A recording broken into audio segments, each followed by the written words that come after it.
Aujourd'hui, je vais vous expliquer comment on a eu notre premier gros contrat chez Elastic, ce qui à l'époque était un gros contrat. Bien sûr, c'était à 5 ans, donc les valeurs et les chiffres ont changé. La taille des contrats, la taille des clients, bien sûr, ça a évolué. Mais notre premier gros contrat il y a 5 ans, c'était un contrat de 30 000 euros. J'avais 22, 23 ans. Et c'est la fois où je me suis rendu compte qu'on devenait une vraie agence et qu'on n'était plus un freelance radis avec un espèce de commercial pour parler et convaincre les clients, mais qu'on devenait vraiment une agence et qu'on avait besoin de structurer la boîte comme une vraie boîte qui allait pouvoir grandir et absorber de la croissance, plus de chiffres, plus de clients et plus de responsabilités. Donc c'était il y a 4-5 ans, entre 2021 et 2022, je crois que c'était plus 2021 que 2022, peu importe. Et ouais, c'est 2021, et on a quelques clients à l'époque. Je crois que les plus gros contrats à l'époque qu'on a, c'est des petits contrats à 5 000, 6 000, des petites choses comme ça. Ça fait une petite année, même pas que l'agence existe et qu'on travaille. Et à l'époque, on avait encore un client pro bono qui faisait un chouette truc avec une cause qui nous parlait. C'était sur des chiens d'assistance aux victimes. Donc c'était des chiens qui, par leur présence, permettait de rassurer et d'apaiser les victimes lorsqu'elles passent par les processus légaux, enfin par les processus judiciaires. Donc, par exemple, quand il faut raconter l'événement traumatique, l'incident à un policier, à un inspecteur, à l'avocat, lorsqu'il faut aller voir le juge, lorsqu'il y a parfois une confrontation avec l'agresseur, le fait d'avoir ces chiens-là, ce sont des chiens qui sont entraînés pour ça, comme pour des chiens d'aveugles, ce sont des chiens qui sont là pour rassurer les victimes. Bref, c'était un chouette projet et c'est une organisation qui nous contacte et qui nous dit bah, écoutez, pour cette mission, on n'a pas de budget, zéro, mais est-ce que vous seriez prêt à le faire de manière pro bono? Nous, on débute, c'est un sujet qui est chouette, c'est une nouvelle référence qu'on va pouvoir récupérer dans notre portfolio. Donc, bien sûr, on est d'accord, quoi. C'est pour la bonne cause et nous, ça nous fait une référence en plus. Et puis, on rentre en conversation avec un nouveau client qui est quand même un peu gros. Ils ont à l'époque plus ou moins 10 employés. Donc voilà, ils commencent à avoir des budgets. Ça peut être intéressant pour nous.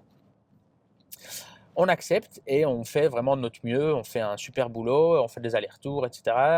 Nous aussi, on apprend sur des missions gratuites comme ça. On apprend à calibrer. Moi, je découvre un peu le rôle de project manager ou d'account manager parce qu'à l'époque, il n'y avait pas vraiment de projet. En tout cas, il était assez simple et c'est toujours les allers-retours clients. Et ça se passe bien, le client est ravi, il ne paye pas, ils sont hyper contents, hyper reconnaissants. Et une semaine ou un mois plus tard, donc ce client-là lance un appel d'offres pour la construction, enfin pour un autre projet. Et là, c'est pour 30 000 euros. Et là, ils ont du budget. Ils ont 30 000 euros à investir là-dedans. Et nous, on se dit, mais attends, c'est carrément un truc qu'on peut faire. A priori, ils sont hyper contents de premier travail qu'on a fait ensemble et ils sont en plus un peu reconnaissants. Donc, on a nos chances, quoi. Et donc, c'est ce qu'on fait. On soumissionne, on prépare un dossier. C'est un des tout premiers appels d'offres, si pas le tout premier qu'on a complété à l'époque. Et merde, je me suis trompé de chemin. Pardon. Donc, je crois que c'est le tout premier appel d'offres qu'on a complété de l'histoire de la boîte. On l'envoie et on le remporte. Et comme j'expliquais, à l'époque, les plus gros contrats qu'on avait, c'était quelques milliers d'euros. Et là, on passe de 5-6 000 à boum, un contrat à 30 000 euros. Donc pour nous, c'était vraiment extraordinaire. Je me rappelle, j'ai fait une sieste ce jour-là. Et au moment de faire ma sieste, ou juste avant, ou juste à mon réveil, je ne sais plus, j'avais mon téléphone sur mon ventre. Je le lève et je lis le mail qui dit voilà, merci, après avoir revu votre offre, blablabla, on est ravi de vous attribuer le marché. Et j'ai tout de suite imaginé, je ne sais pas pourquoi, j'ai expliqué ça hier à des amis avec qui j'ai été boire un verre. J'ai expliqué que tout de suite, en lisant le mail, je ne sais pas pourquoi, ma maman était là aussi, j'ai imaginé une Ferrari rouge. Je me suis dit, mais ça y est, quoi, le début de la richesse, 30 000 balles, c'est parti. Et donc, mais toujours un peu dans cette logique freelance. J'ai gagné 30 000 euros, enfin un client m'a payé 30 000 euros, j'ai 30 000 euros que je vais pouvoir dépenser pour me faire plaisir. Et par contre, c'est le premier contrat qui nous a permis de structurer un peu la boîte parce que en plus, on a été payé assez rapidement parce que c'est un projet qui a pas pris trop de temps.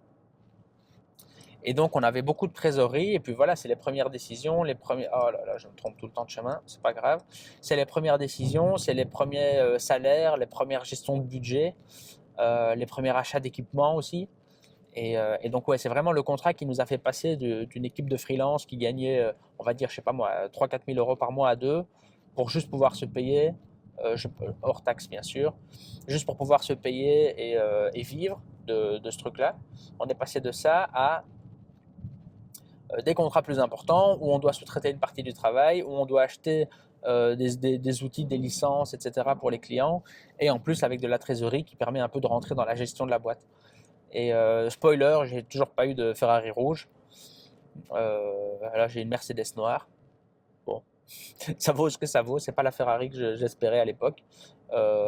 Mais voilà, en tout cas, c'est comme ça que la boîte a grandi. Et petite anecdote, c'est notre moyen historique de choper des contrats un peu plus importants.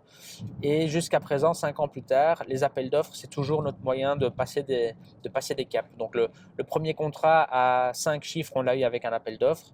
Le premier contrat à 6 chiffres, on l'a eu avec un appel d'offres. Et le vrai premier contrat à 7 chiffres, on l'a pas encore eu. On a signé des contrats théoriques à 7 chiffres parce que c'est des accords cadres avec les montants maximum de 1 million, 1 million et demi.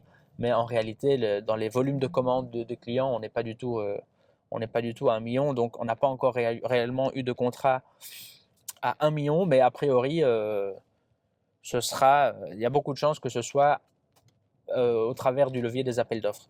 Donc, c'est comme ça qu'on a construit notre boîte. C'est comme ça qu'on a switché un peu du paradigme freelance à une logique beaucoup plus agence, équipe, croissance, etc. Et en même temps, ah merde, j'espère que la caméra n'a pas trop bougé. Et en même temps, c'est cette méthode-là qu'on a continué d'utiliser par la suite, puisque ça nous réussissait bien au tout début en tout cas, et puis même par la suite. C'est la technique qu'on a utilisée pour continuer de croître. Et voilà, j'espère que ça vous a plu. À bientôt pour la suite.